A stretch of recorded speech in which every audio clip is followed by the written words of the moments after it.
నమస్తే, welcome to our channel. YS Jaganmohan Reddy గారు మాజీ ముఖ్యమంత్రి, ప్రస్తుత పులివెందుల ఎమ్మెల్యే.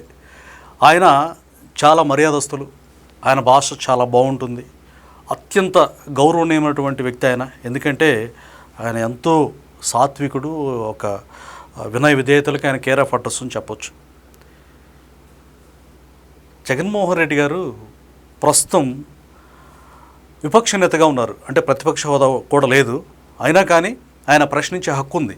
ప్రజాస్వామ్యంలో ఏ మంత్రినైనా, ముఖ్యమంత్రినైనా, అలాగే ప్రధానమంత్రినైనా సద్విమర్శ చేయొచ్చు, చేసే లోటుపాట్లను విమర్శించవచ్చు, ప్రజాస్వామ్యబద్ధంగా ఖండించవచ్చు. కానీ మంత్రుల్ని ఏ విధంగా అంటే డిగ్రేడ్ చేస్తూ చాలా ఆయన స్థాయిని తగ్గించుకొని, మాజీ ముఖ్యమంత్రి ఆయన లోకేష్ గారిని, ఆయన్ని మరల గతంలో వాళ్ళ పార్టీ అధికారంలో ఉన్నప్పుడు, వైసీపీ అధికారంలో ఉన్నప్పుడు ఏ విధంగా ఆయన్ని అవాకులు చవాకులు పేలుస్తూ విమర్శించారు దారుణంగా, అదే విధమైనటువంటి విమర్శ ఇప్పటికీ జగన్మోహన్ రెడ్డి సాక్షాత్తు ఒక పార్టీ అధ్యక్షుడు, అంటే అధికారం కోల్పోయినా, ప్రజలు తిరస్కరించినా ఏమాత్రం మనస్సు మార్చుకోకుండా బుద్ధి మారని ఒక వ్యక్తి, ఈయన ఒక పెద్ద గొప్ప వ్యక్తిలాగా చాలా నీచంగా మాట్లాడారు. అంటే దేని గురించి? విద్యాశాఖ మంత్రి లోకేష్ గారి మీద ఏం మాట్లాడారో ఆయన మానస పుత్రిక సాక్షిలో ఏం రాశారో మనం ఒకసారి చూద్దామండి. ఈసెట్ కౌన్సిలింగ్ ఎప్పుడో వైఎస్ జగన్, రైట్, బాగానే ఉంది. ఈసెట్ గురించి ప్రశ్నించవచ్చు, కానీ ఏం రాశారు, ఆయన ఏమన్నారు, ఆయన స్టేట్మెంట్ ఏంటి? ఫలితాలు వచ్చి 45 రోజులైనా ప్రారంభించరా? రాష్ట్రంలో విద్యా వ్యవస్థ అస్తవ్యస్తంగా తయారైందనడానికి ఇదే అతిపెద్ద ఉదాహరణ. టీడీపీ కూటమి ప్రభుత్వంపై వైఎస్ఆర్సీపీ అధ్యక్షుడు మాజీ సీఎం జగన్ మండిపాటు. అమాత్య మేలుకో, పప్పు నిద్ర వదులు అంటూ నారా లోకేష్కు చురకలు. పప్పు అనొచ్చా? ఆయన వ్యక్తిగతంగా ఆయన అట్లా విమర్శించవచ్చా? లేకపోతే అసమర్థ మంత్రి అనండి, మీకు ఆయన అంటే కక్ష కనుక, గిట్టదు కనుక. పప్పు ఏంటి అంటే నువ్వు అంత గొప్పోడువా అని టీడీపీ శ్రేణులు ప్రశ్నిస్తున్నారు. సంక్షేమం అన్న పదం పలకడం రాదు ఆయన, సంక్షేమం అంటారు. సంక్షేమం ఈ మధ్య బాగా ఆయనకి తర్ఫీదు ఇచ్చినట్టున్నారు, దాన్ని చాలా జాగ్రత్తగా సంక్షేమం పలుకుతున్నారు. సంక్షేమం అంటారు అంతకుముందు. అంటే మరి వాళ్ళు ఎప్పుడైనా అన్నారా? తెలుగుదేశం పార్టీ నేతలు కానీ, చంద్రబాబు నాయుడు గారు కానీ, లేకపోతే లోకేష్ గారు కానీ ఎప్పుడైనా జగన్ గారు అని అంటారు, కానీ నత్తి పకోడి అని కానీ, లేకపోతే మాట్లాడరాదని కానీ ఎన్నేం చెప్పరు కదా, మీకు భయంకరంగా నత్తి ఉంది కదా అని చెప్పి అంటున్నారు, మరి ప్రశ్నిస్తున్నారు. మనం బాగుండాలి కదా ఫస్ట్, ఇతరులు విమర్శించాలంటే. జగన్ రెడ్డి గారు ఇది కరెక్ట్ కాదు కదా అని చెప్పేసి టీడీపీ శ్రేణులు గట్టిగా అడుగుతున్నారు. ఇదేంటి అంటే పప్పు నిద్ర వదులు అంటావా? అంటే నువ్వు అంత గొప్పోడు, అంత అందగాడువా? వాళ్ళు అంటారా నత్తిపోకూడదు అని కానీ, పొట్టిపోకూడదు అని కానీ, పొట్టోడివి నువ్వు నత్తుడు అని చెప్పి అన్నారా? అనలేదు కదా. నీకెందుకే అంత అని చెప్పి తెలుగుదేశం పార్టీ శ్రేణులు చాలా ఆగ్రహాన్ని వ్యక్తం చేస్తున్నాయి. ఎందుకంటే పారదర్శకంగా పరిపాలన అందిస్తూ, ప్రజలకు జవాబుదారీగా ఉంటూ అనేక సంక్షేమ కార్యక్రమాలు, విద్యాశాఖ మంత్రిగా ఆయన అందరి మన్ననలు పొందారు. రీసెంట్గా ప్రధానమంత్రి గారు కూడా యోగా కార్యక్రమానికి అటెండ్ అయ్యి చంద్రబాబు నాయుడు గారిని, లోకేష్ గారిని చూసి నేర్చుకోవాలి మిగతా వాళ్ళు కూడా అని చెప్పి అక్కడ ఉన్నటువంటి రాజకీయ నేతలకు కావచ్చు అందరూ కూడా బోధించారు ఆయన. సో అలాంటి మంత్రి గారిని నువ్వు పప్పు నిద్ర వదులు అంటావా? అంత కక్ష ఏంటండి? ఓహో, చెల్లెల్ని ఇంత దారుణంగా తిట్టించే మీకు ప్రతిపక్ష నాయకుల్ని తిట్టడంలో మీకు పెద్ద సమస్య ఉందంటారా? అంటే మీ యొక్క భాషే మీ వ్యక్తిత్వాన్ని ప్రజెంట్ చేస్తుంది. ఒకడు పశువుల డాక్టర్ ఉన్నాడు కదా, పంచు ప్రభాకర్ అనేవాడు, వాడితో షర్మిలా గారిని అంత దారుణంగా తిట్టిస్తున్నారు ఏంటండి? అసలు అది కరెక్టేనా? అసలు ఎంత వేదన పడుతున్నారు, ఎంత ఏడుస్తున్నారు. అంటే చెల్లెల్ని ఏడిపిస్తే నీకు జయం కలగదని చెప్పి కొంతమంది భారతీయ సంప్రదాయం ప్రకారం చెల్లిని ఏడిపించకూడదు, ఆడబిడ్డను ఏడిపించకూడదు అంటారు. సో మీరు చాలా దారుణంగా ఏడిపించడం కాదు, పుండు మీద కారం చల్లినట్టుగా చాలా వేదన గురి చేస్తున్నారు. ఇది ఎంతవరకు కరెక్ట్ అంటారు? సో మీరు ఇంకా ఏమడుగుతారు? ఏపీ సెట్ ఫలితాలు వచ్చి 45 రోజులు అవుతున్నా ఇప్పటికీ కౌన్సిలింగ్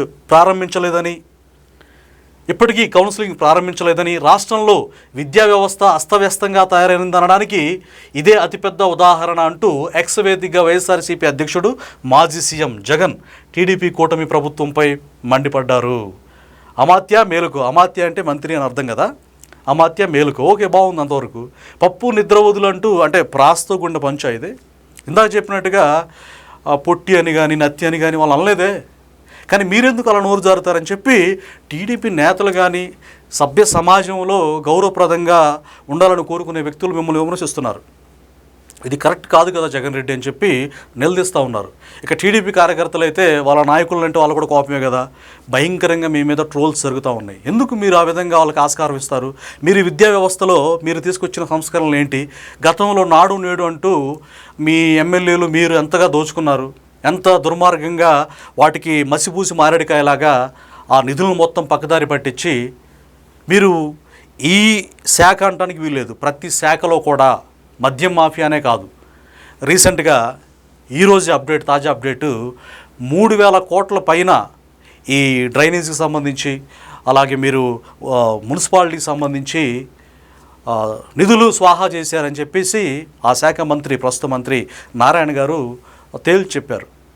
మీరు చెత్త మీద పన్నేశారు కదా మున్సిపాలిటీలో, మరి ఆ చెత్త మీద కూడా పన్నేసి ప్రజల రక్తాన్ని పీల్చి మీరు ఎందుకని డ్రైనేజ్ వ్యవస్థ కానీ మరి మున్సిపాలిటీలో సక్రమంగా పనులు చేయరు? అంటే మీరు దాచుకోవడానికా? దోచుకో పంచుకో తినుకో అనా, క్విట్ ప్రోకో అనా? ఈ విధంగా మీరు చేస్తూ ఇప్పుడు పాలనలో ఏదో ప్రాబ్లం ఉందని చెప్పేసి మీరు విమర్శ చేయండి. కానీ ఇలాగ వ్యక్తిగతంగా పప్పు అంటూ అంటే ఏంటది? అంటే రోజా అన్నదంటే అన్ఎడ్యుకేటెడ్ అనుకోవచ్చు, ఆవిడ జబర్దస్త్ ప్రోగ్రాంలో ఎఫెక్ట్ అనుకోవచ్చు. మీకేమైంది? మీరు 10th first class, inter first class, degree first class కదా, ఢిల్లీ పబ్లిక్ స్కూల్లో చదువుకున్నారు కదా. ఇలాంటి వ్యక్తి మీరు అలా అనటం ఎంతవరకు కరెక్ట్? అంటే మీ చదువులో మీకు అలాంటి సంస్కారం నేర్పారా? ఎందుకని ఈ విధంగా పప్పు అని అంటున్నారు? అది పద్ధతి కాదు. మీరు నాడు నేడు కింద ఎంత దోచుకున్నారో, మీ ప్రజాప్రతినిధులకు ఎంత దోచిపెట్టారో మీరా మాట్లాడాల్సింది. ఇలాంటి దుర్మార్గమైన వ్యక్తిత్వం కలిగిన మీరు, చెల్లి నడిపించే మీరు చెత్తపై పన్నేసి ఆ చెత్త పాలన అందించి ప్రజల రక్తమాంసాలతో పరిపాలన కొనసాగించారే, మీరా ఈ విధంగా మాట్లాడాల్సిందని చెప్పి ఈరోజు ప్రజలు కావచ్చు, టీడీపీ శ్రేణులు కావచ్చు ప్రశ్నిస్తూ ఉన్నారు జగన్ రెడ్డి గారు. ఇది కరెక్ట్ కాదు కదా. ఇంకేమంటారు మీరు? రాష్ట్రంలో విద్యా వ్యవస్థ అస్తవ్యస్తంగా తయారైందా? ఎవరన్నారు విద్యా వ్యవస్థ అస్తవ్యస్తంగా తయారైందని? రీసెంట్గా మనం ఆ స్కూల్ విద్యార్థులు కూడా మనం చూసాం. తల్లికి వందనం ఇంట్లో ఎంతమంది ఉంటే అంతమంది బిడ్డలకి వాళ్ళ అకౌంట్లో, తల్లి అకౌంట్లో అమౌంట్ పడింది. వాళ్ళు ఎంతో హర్షాతిరేకాలు వ్యక్తం చేశారు. మీరు అమ్మఒడని చేశారు. ఏం చేశారు? మీ మిస్సెస్ ఏముంది భారతి గారు, ఇంట్లో ఎంతమంది బిడ్డలు ఉంటే అంతమందికి 15,000 అని చెప్పేసి అన్నారు. మరి మీరు ఇచ్చారా? ఇవ్వలేదు. చాలా కోతలు పెట్టారు, చాలా నాటకాలు ఆడారు. కానీ మరి మాట తప్పారు కదా. మాట తప్పి మడమ తిప్పి ప్రజల్ని దారుణంగా చీట్ చేసి మోసం చేసినందుకు గాను 11 సీట్లు మీకు ఇచ్చి మీకు గుణపాఠం చెప్పినా, ఆ రీతిగా ఫలితాలు వచ్చినా మీరు వినరు. మీకు ఒక సలహా ఇవ్వాలండి. ఎందుకంటే ప్రజాస్వామ్యంలో ప్రజల మనసులను గెలుచుకోవాలి, ప్రేమతో వాళ్ళకి దగ్గర అవ్వాలి. బెదిరించి భయపెట్టి 2.0 చూపిస్తాం, అది చేస్తాం, ఇది చేస్తాం, అరుకుతాం, రప్ప కోస్తాం, ఇది కాదండి ప్రజాపాలన. ఒక మనిషి నీ టైర్ కింద నలిగిపోతే, చనిపోతే కనీసం సానుభూతి చూపకుండా నాకు తెలియదు అంటావా? నీ డ్రైవర్కి తెలియదా? పైగా దాన్ని ఇంకా రకరకాలుగా 4 టన్నులు ఉంటుంది, 3 టన్నులు ఉంటుంది, అంత వెయిట్ పడితే నలిగిపోవాలి కదా, చితికిపోవాలి కదా అని చెప్పేసి నానా కారు కోతలు మీ మంత్రులు, మాజీ మంత్రులు కావచ్చు, అంబటి రాంబాబు లాంటి వాళ్ళు, పేరుని లాలి లాంటి వాళ్ళు పేలుతూ ఉంటే కనీసం మీరు కట్టడి చేయరా? మీరే కదా ప్రోత్సహించేది.